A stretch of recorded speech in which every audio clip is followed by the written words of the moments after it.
Want to buy a house and have somebody else pay your mortgage, or at least some of it? I know that house hacking is something that was a newer concept for me, and it is what I'm looking into for my next real estate purchase. But I feel like it's been a while since I bought a home, so I wanted to chat with a local lending expert. So today in this video, I have Jessica Connie on with me, and we're going to talk about what the lending process looks like when you are buying a property that you plan to rent out.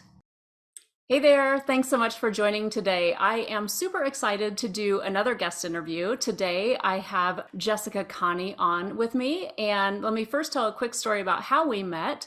I went to an event recently that was learning about house hacking, and that's something that is a slightly newer concept for me and something that I'm really looking into for my next home purchase. So I met Jessica at that event and we talked, and she shared so much information with me that felt pretty new and different. And so I really wanted to share that with all of you as well too. So Jessica, if you want to just give us a little bit more about you, and then we can also just kind of like, define what exactly is house hacking as well. Yeah, sure. So first, thanks so much for having me on. I'm super excited to be here. Super excited to share information. That's my favorite thing to do. I kind of got into this just because that's what I would do. I got into the real estate industry because that's what I would do beforehand, just like educate everybody I know about it and just talk about it nonstop. So it's kind of like, okay, let's give myself a reason. So definitely really happy to be here. Thanks for having me. So the house hacking, so basically you can set it up a few different ways. So I think a lot of people think of house hacking and they're like, okay, like I have to have a roommate. And that's not just one of the ways. Like the thing that I love about house hacking is you can set it up and you can structure it in so many different ways. For example, my husband and I, we kind of started our real estate investment journey on a few years ago, and we bought a house, and I didn't know it was called house hacking at the time. We were just like, let's get a house and have roommates to help us cover our mortgage. So we looked for a house with the intention of like, okay, we have these 2 extra bedrooms we're going to rent out. We have the extra bedroom for the office. We have 1 bedroom for us. That covered our mortgage. We actually just ended up living with friends. At the time, we had a friend who was helping us move in, and he was like, hey, this place is really cool. My lease is ending soon. Can I move in? It was a really cool scenario. Like I said, our mortgage was covered. It helped us save a ton, which has then helped us to build our portfolio, to achieve more passive income. And I truly, like, some people say passive income, and like there's some real estate investments that are like truly passive. Like I think long-term investing is, pretty passive. I will totally be upfront. Airbnbs, like short-term rentals, it's not like passive. You're Right. definitely more involved, hands-on, but the passive part of it, and I'm sorry if I'm getting off topic already. No, this is great. The passive part of it is in the appreciation of the home and the principal pay down of your home. And that is truly passive, right? Because that's just happening on its own. The more hands-on is the managing, guests and everything. But anyways, going back to the house hacking topic. So house hacking can look like what we did with roommates, or it can look like, I know a lot of families that they don't want to have a roommate in the house, right? Totally reasonable. And they don't want to have somebody long-term living there. So I know some families that do like midterm rentals. So they'll have like a travel nurse. If they're empty nesters, Yeah. they'll have somebody come and stay, and you have somebody staying with you for 3 months. I mean, if you don't like them, they're gone in 3 months. So like Yeah. that's a lot less commitment than like a year-long lease or 2-year-long lease, whatever it is. Some other clients I have who want a little bit more privacy than in their home, they'll either rent out like their mother-in-law suite, something above the garage, a separate unit. They'll get a multi-family, like a duplex or, a quadplex, and then they'll rent out one of those other units. And the whole principle of house hacking is, you're getting income on your primary, one of your biggest expenses, right? Your living expense. And it's either, helping pay that down a little bit completely, or, paying it completely, and you're getting cash flow as well. Mhm. So it is really nice. I think some of the benefits are, just the security of having that covered. I mean, like I said, it's amazing that it can knock out one of your biggest expenses. And there's so many different ways to do it. You can go, short-term rental house hacking, which is where, at the house that you met us at, it was one of my clients. It was an Airbnb. She literally just bought the house, and, pretty much just paid a handyman to put a door that separates the upstairs from the downstairs. She's downstairs, she's Airbnb the top, she's covering her mortgage and then some. Yeah. And of course the Airbnb, like the income's going to fluctuate, right? And then that, like, I was asking her, I was like, have you, been interacting with these with, the guests and everything. And she was like, honestly, she's like, not really. I was like, has anybody like knocked on the door and like asked you for something knowing you're downstairs? And she's like, no, I'm kind of surprised they haven't. So, if you're looking for something with a little more privacy, you could do that option. For the house hack, you could also long-term rent, the top or the mother-in-law suite, whatever it may be. Yeah. But yeah, just there's so many different options with it. Yeah, that's really great. And I do want to ask about some of the the considerations, I guess I would say, for lending specifically. So can you first tell us just a little bit about like your experience in the mortgage industry, and then like, is this like something that you in particular specialize in for investment properties and or just primary residence?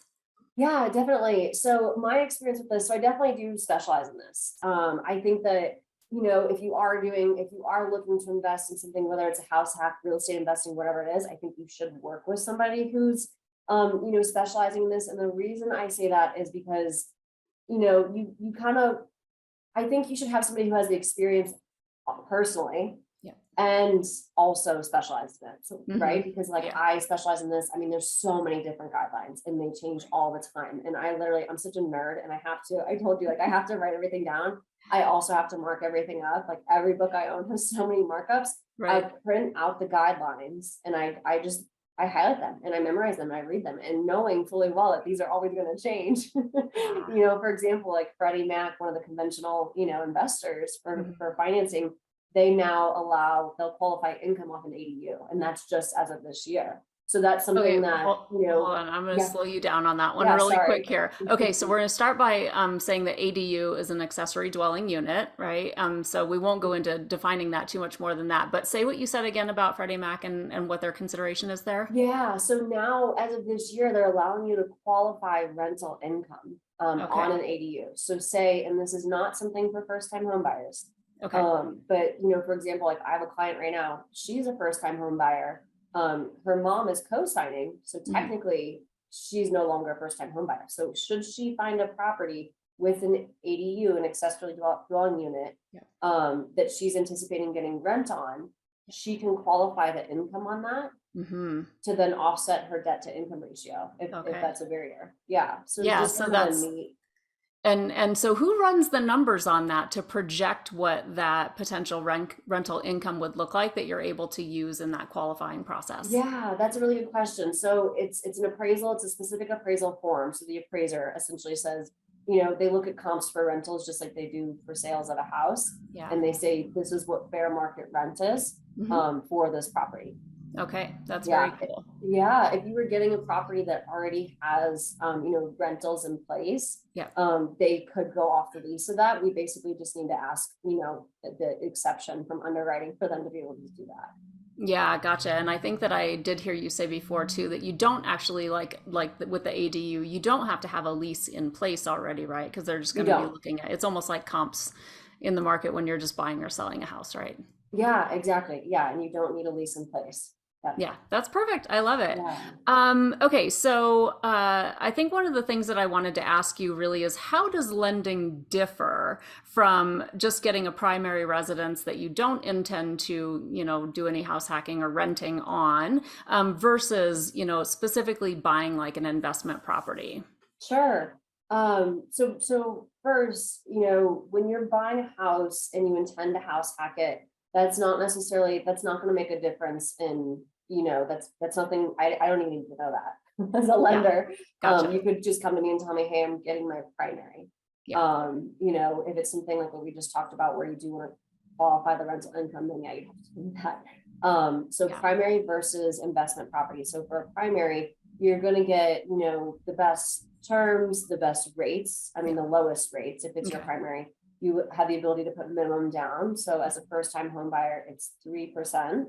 Okay. And then, if you're not a first time home buyer, 5%. So Okay. truly like very minimum down. I know a lot of people still think it's 20%. It's not. Right. And then as an investment property, you have to put at least 15% down.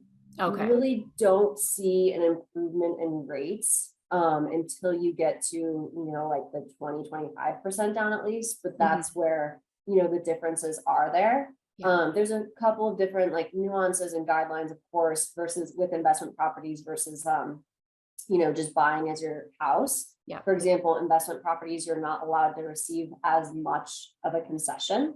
Mm. And in the market that we're in right now, we're seeing a lot of sellers concessions, right? Mhm. And the seller's concession is basically just a credit that the seller provides towards your either closing costs, down payment, buying down your rate, whatever it is. Yeah. So there's a cap on both, but the cap is greater. So it allows for more of a concession on, buying as your primary versus an investment. Okay. All right. Yeah. That's good information.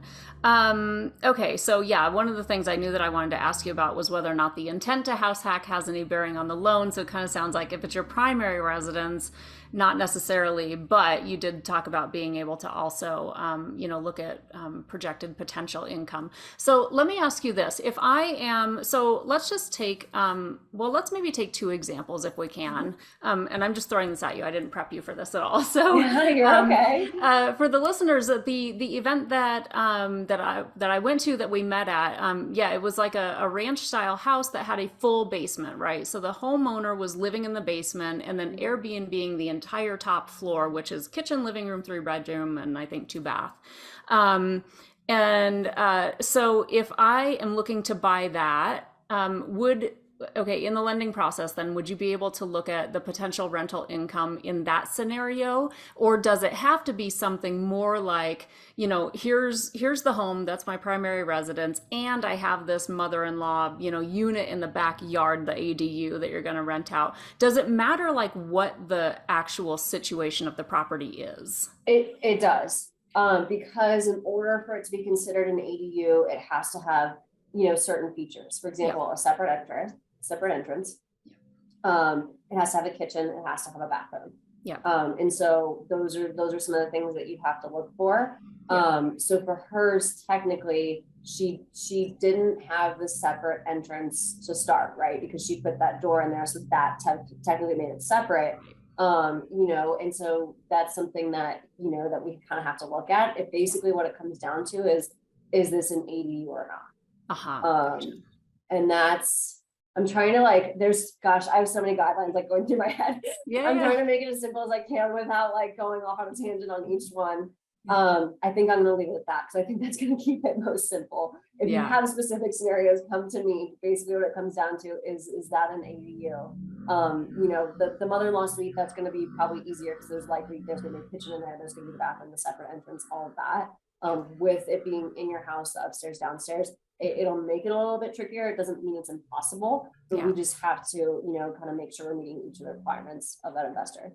Yeah. Okay. Gotcha. So sometimes it might have to be kind of creative lending then, right? And going back to, kind of working with somebody who specializes in this, that's where that comes into play. Like you need to have somebody who's creative with this. You need to have somebody that knows the guidelines off the top of their head, because you don't want, especially this year with all the changes we have going on in the market and rates going up, and you see that push people out of being, in an affordable position to buy a home.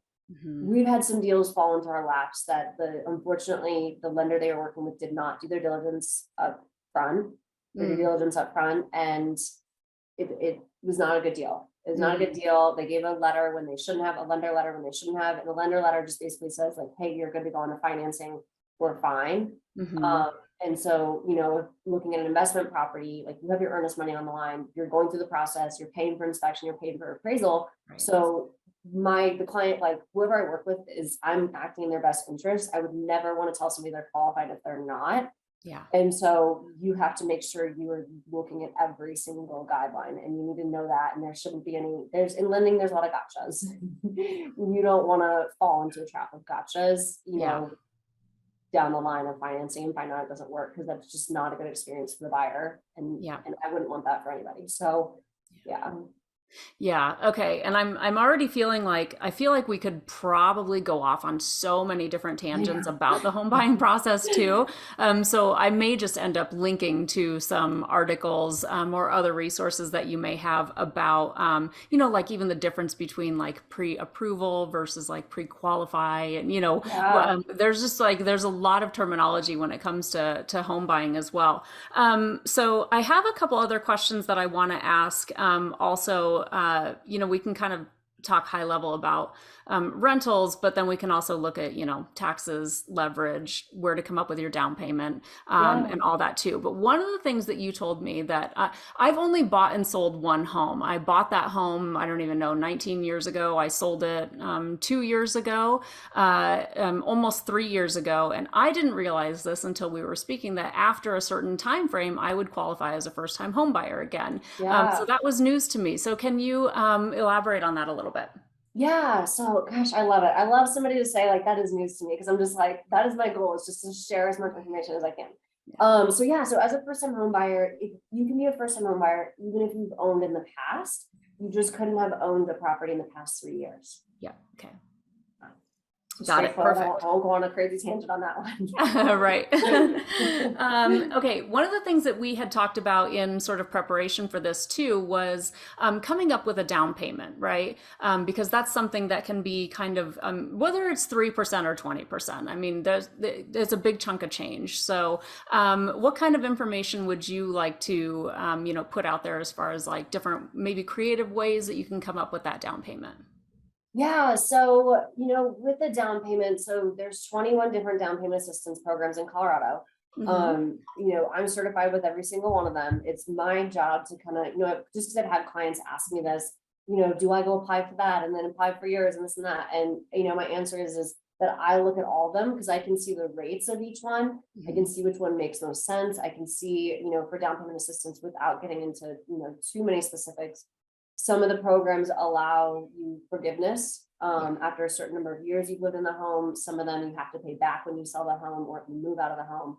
So that's kind of my job, is to look at all those and kind of find the one that makes sense based on how that person's gonna live in the home. So down payment assistance is one that can help as a first-time home buyer. Depending on your IRA, but most IRAs allow you to take out $10,000 without a penalty. You have to pay the taxes on it, of course, as you would any time, but that's really cool, right? To be able to do that. So that's another way to overcome it. A lot of family members family members, friends, whatever it is, understand the burden of home ownership. And we see a lot of, gifts towards the purchase. So that's totally something that's allowed, is providing a gift towards a purchase of a home. You can't do that for investment property. You can't accept gifts. Just thought I'd say that since we're kind of talking about real estate investing. Right. Some other barriers, not as specific to the down payment as much, but more to a debt to income, whatever it is, into getting in a home. Debt to income is an issue. You can get a cosigner. Paying down debt, increasing your income, any of those things can help with, some of those barriers. Yeah, for sure. And I'll just throw in a quick caveat that I can also help people understand their credit score and how to improve that as well too, right? Yeah. Since we're looking at credit scores as far as what your rates are going to be as well too. So definitely. And the rates, not only the rates, but also the mortgage insurance. If you're putting less than 20% down, your mortgage insurance, as long as it's not FHA, if it's conventional, is going to be based on your credit score. Yeah. So that's something where, if you can improve that, you're going to get the best pricing. You're going to help yourself, save money. Who doesn't want to save money? Yeah, right. And I think it's also noteworthy. I actually feel like maybe this was something that you had posted recently, or I saw it recently anyway. I thought, what a good reminder. I think a lot of people don't necessarily understand, I won't get into what PMI is, right? But with PMI, and that's something that you don't have when you do put down 20%. But if you're putting down less than 20%, I do think it's important for people to understand, that it's, as long as you reach that certain threshold, you don't have to carry that PMI for, just an unknown amount of time, right? I mean, that's something where if the market is continuing to increase and you are gaining equity, that you can get rid of that sooner than what you think you're going to be able to as well, right? And that is something that people don't realize, I mean, they really don't. I was talking with somebody this morning, a client, and she, we were just kind of going over mortgage insurance because she was like, I heard that I should go FHA, because it's minimum down. And I'm like, well, really, you can put, because FHA is 3.5% down, right? Yep. First time home buyer or not. And so that is, I won't get into all that actually. So they're 3.5% down. Yeah. Conventional is 3% down, but the difference is FHA has a set mortgage insurance Yeah. based on how much you are putting down. So even if you're putting down 20% with FHA, you're still paying mortgage insurance. Okay. And you're paying upfront mortgage insurance. Uh-huh. Whereas conventional, you're paying, like you said, the PMI, the mortgage insurance, likely up until 22% equity. Most people say 20% because the thing is you really, as long as you contact your servicer and you say, hey, can we drop this to 20%? You know, I've never seen somebody say no. I can't guarantee that would happen just because I can't. But Right. you know, I've Yeah. never seen somebody not approve that. But yeah, until 20% equity, you know, and just because this is another question I got from that same client, she's like, does that mean, you know, until I pay down 20% into my home? Right. Right. It's not just that. No, Yeah, not it's just that. principal pay down on your mortgage, and it's also appreciation. Yeah, you that know? equity, right? Yeah, exactly. And so Yeah, and I was just saying, which is important to like understand that, you know, when we're in a super hot housing market, stuff like that is really plays in your favor. But of course, if the market is cooling, which I'll yeah, just remind everyone at the time of this recording, right, fall of 2022, the market is yeah, doing some interesting things right now. right. Right, It's so you may so not be able crazy. to rush to that, you know, dropping that PMI. Exactly. And it'll be interesting to see where, you know, where things kind of go. And I won't touch on the topic, you know, the current housing market, because then we'll be here for hours. Yeah, But you know, Denver historically, so let's just take out the past 2 years, yeah, right? Because those are an anomaly yeah, right. in the real estate market, and for Denver too, for every market nationwide, right? So Denver historically, you know, shows before 2020 6% appreciation, you know, every year. And Great. so even if you look at that conservatively, let's say 5% or even 3%, Yeah. you know, and then principal paid out on top of that, you're really not going to be paying that mortgage insurance for a long time. And Yeah. so, you know, some lenders take the extra step doing this. And I know this because unfortunately I can't finance my own deals. So I always have to work with somebody else. Right. And even before I got in the industry, obviously I worked with somebody else. Some lenders don't take the time to tell you when you're going to break even. Like, does it make more sense to put more down if you have that option, or pay the mortgage insurance and keep more for rainy day reserves, whatever it is, you know, medical expense, like just unanticipated life events? Or could you take that and put it in investment, you know, instead of putting 20% on your home? Totally depends. So I take the time to like break that down, see what makes sense, you know, for, does it make sense to put less than 20 or put more down and take the MI? Totally dependent. Yeah, I feel like this is a really great segue for us to move into the discussion about leverage as well, right?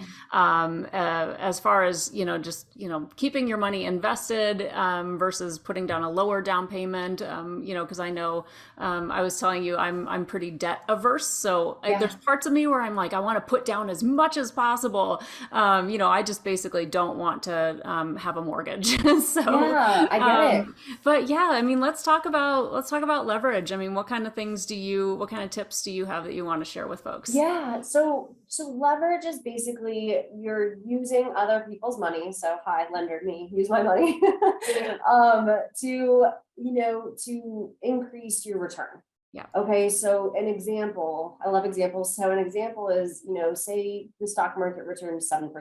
Yeah. If you were to put down $15,000 in the stock market as an investment, and you get a 7% return on that, that's going to be about, you know, $1,000 in a year. And then also consider the taxes on that, which we're going to talk about later. Right. You'll have to pay taxes on it at some point whenever you take it out. Yeah. Leverage in real estate is amazing because you're using other people's money to maximize your returns, right? So take that same $15,000 example, put 3% down on a $500,000 home. We talked about in Denver historically before 2020, we see 6% appreciation, but let's be a little bit conservative and say 5%. Sure. You're going to see if it appreciates 5% in that year, you're going to see $25,000 return. Yeah. So that's just 1 year. That's just 1 year. So it's just like, okay, you know, do I triple? So that's just kind of the beauty of leverage in real estate. And that doesn't even include the principal pay down. So with interest rates today, you know, thinking about a principal pay down on that same $500,000 house, you're going to have a principal pay down of about $6,000. So that's just that much more, you know, that's $31,000 compared to the stock market. And I'm not saying stock market is a bad idea. I own stock as well, just to diversify. I don't look at what it is showing right now. You guys all want to see how much I've lost, but that's just the beauty of real estate. And one of the things that I love about it is that you can basically maximize your return. And then going back to the down payment, this is going to depend on the person you talk to, the investor you talk to. I think, there's some investors I talk to where they're just like, my goal is to not ever have a mortgage payment. I want to be completely paid off. And that is because they want to be able to have the full cash flow. And they're thinking of, retirement age. Like they want to have that full cash flow. They don't want to have the mortgage, that sort of thing. Right. Me personally, and I say me and my husband both, because we do things together, right? Yeah. We invest together. We put minimum down on properties. And the reason why we do that is because, and this is something else that a lot of people don't know, when you add mortgage insurance to a loan, you actually usually get a better interest rate. Okay. Yeah. And that's something, it's kind of counterintuitive because you always hear 20% down, whatever, and it's good because you have more skin in the game. Yeah. However, the mortgage insurance adds a layer of security to that pile. So for the banks, right? Right, exactly. And so an interest rate is reflective of the risk that you're taking. If you think about it in the same concept of like, okay, a lower credit score has a higher interest rate. Same thing if you have, no mortgage insurance, a little bit higher interest rate because it's a little bit more risky because if they default, there's nothing to back it up and cover the mortgage. So that's not the main reason why we do it. The main reason why we do it is one, to keep reserves, because we have an Airbnb, and that's something where compared to long-term rentals, it's not guaranteed income like a long-term rental is, and so we want to have reserves. And then just with the number of rental properties we have, if there's something that we need to, a major expense, we want to be able to have reserves for that. So for that reason, we put minimum down. And also to be able to invest more. So say if you have, $100,000 total, how many minimum down payments could you put on a house for that versus, putting 20% down on a $500,000 house? Right. And it totally depends on your goals. To that, if you're my client, I would say, what's your monthly payment goal? Yeah. Okay, maybe we need to put more down, or we need to buy down the interest rate to get that more in line with it if it was over. Did I answer your question? I know I went on a few tangents. Yeah, no, it does. I really always love when there's really long answers, because I feel like, oh yeah, that gave me like all kinds of good information.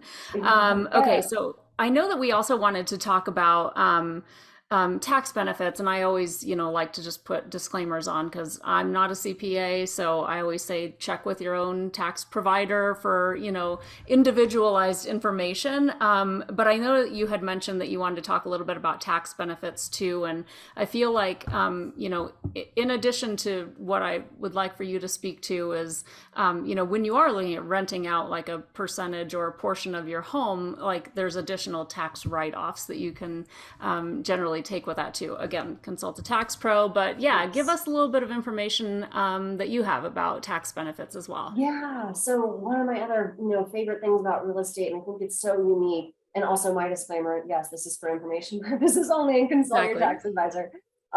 So, the tax benefits in real estate are huge. Like, again, I'm sorry I keep using the stock market. And I think, again, I have stock, that's totally fine, diversify, do what's best for you, but you're gonna have to pay taxes on those gains, right? With a home, and it's gonna be, there's different benefits for a primary home versus an investment property. But with owning real estate, there are a lot of tax benefits that from an investment perspective, you have to look at that. How much are you keeping in your pocket at the end of the day? It's not always how much you make. It's about how much are you keeping in your pocket. And I'm not going to go into, this could warrant a whole interview all on its own, but a whole other episode, right? Yeah, exactly. But there's, material participation with short-term rentals. That's a whole, tax benefit on its own. There's ways to offset your W-2 income, which is huge, right? If you're making over 100, how much are you getting taxed on that every year?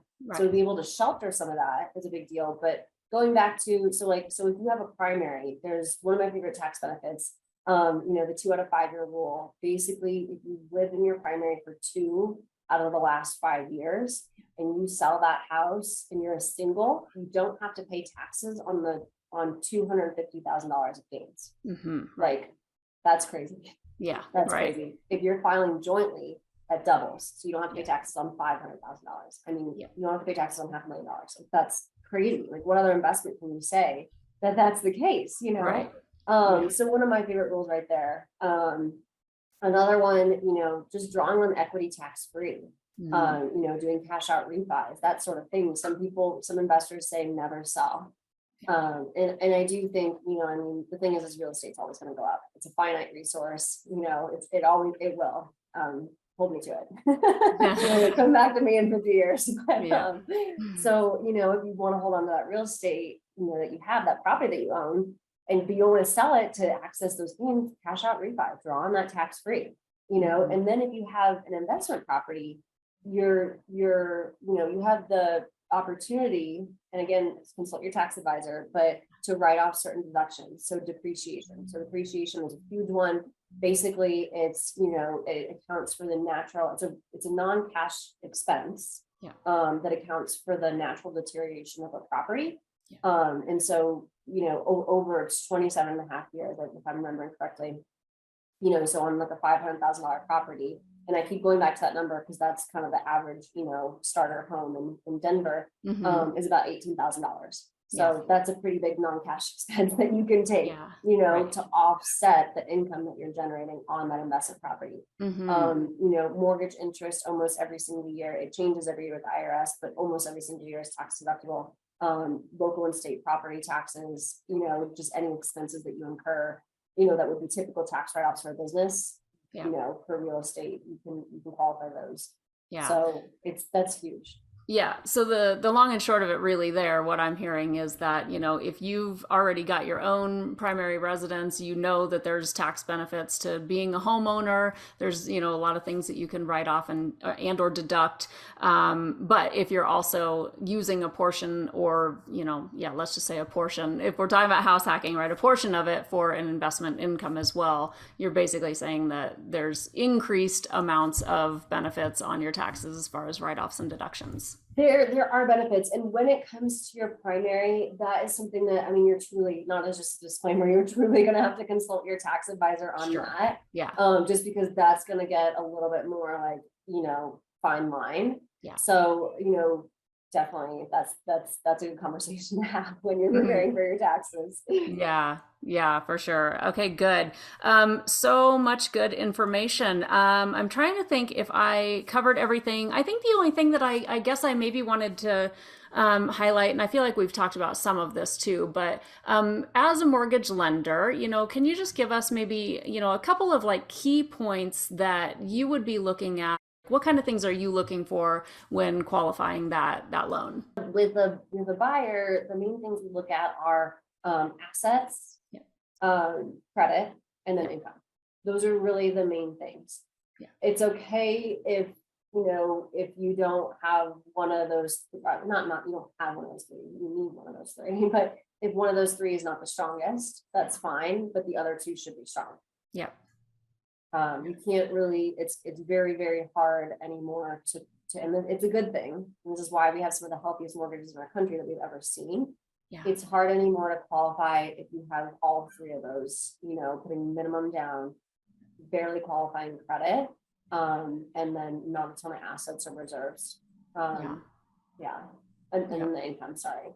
Yeah. Okay. Perfect. Great. I think that covers everything that I know that I wanted to ask. And I will also just say, Jessica, you are licensed for both Colorado and Florida. Is that correct? Yes. Yeah. Okay. So if someone is listening to this and they are in, I don't know, Nebraska, and they're looking to find someone who would specialize in this, what would you say is the best place that someone can go in order to find a lender that, is going to understand what we're looking at with an investment or house hack property? Yeah, definitely. So, going back to the find people that, specialize in this. So, for any of those people living in states, other than Colorado and Florida, if we're looking for somebody, so what I do, so I have clients who look for places out of state, whether they just, I have a friend in Georgia and she didn't realize that you had to work with somebody licensed in that state, and so I called people and I interviewed them for her. Okay. So I'm always happy to do that. It's hard when you already kind of don't know, or it's your first time and don't know the questions to ask, to be able to ask that person the questions. So, and I do that just for the sake of like, I want that person to have a new experience, Yeah. and just to help somebody out. I would hope somebody would do that for me. So I'm always happy to help with that. If you don't want to reach out to me, which is totally fine. Where I would probably start is, asking your sphere. Reach out and be like, and especially to investors, if you're looking for an investment property, reach out to them, to people who know invest, and say, hey, did you have a really great experience with somebody that you would be happy to recommend? Like I would say exactly like that, not just, somebody who's an agent, who's an investor, because they might not have had a good review of them. So yeah, I would definitely ask that. I would say another resource, maybe bigger pockets. I know you can search for agents and lenders on there too. With any person you work with, I would say do your own due diligence, ask them their experience, have a conversation with them, just ask them the things that are important to you. Like, is closing on time important? Is, being pre-underwritten, submitting your file to underwriting in advance important? Is it really important that your lender is very reputable and well-known in the area? Or is it important to you that you work with somebody who has a lower interest rate, but is not the most reputable? So just doing your due diligence and kind of asking those questions, so that you find somebody who best fits your goals. Yeah, that's perfect. Wonderful. Okay. And so if anyone wants to get in touch with you directly, I'll of course, add, links and details in the notes for the show as well too. But tell us where we can find you or learn more about lending for this. Yeah, sure. So you can check out my website. It's loanswithjessicaconnie.com. My Instagram, homes with Jessica Connie. I'm happy to help, even if, like I said, if you don't go with me, I have friends that I've worked with, that they did their own thing, or they have a family member that's in lending, but I help them, just kind of advise them throughout the process. So happy to help in any way I can. It's just important to me for those people that they get into a home. Yeah, that's awesome. Thank you so much, Jessica. It's been a really great conversation today. Thanks so much for taking the time to chat with me. Yeah, thank you so much, Teri. It's been a pleasure. I appreciate you having me on. Absolutely. Have a great day. Thanks. I hope you enjoyed this video. If you have any questions, leave them in the comments below. And if you're feeling like you need to get your finances situated just a little bit better before you buy your next home, then check out some of my other videos, subscribe to this channel, and always feel free to reach out to me directly. I'd love to help.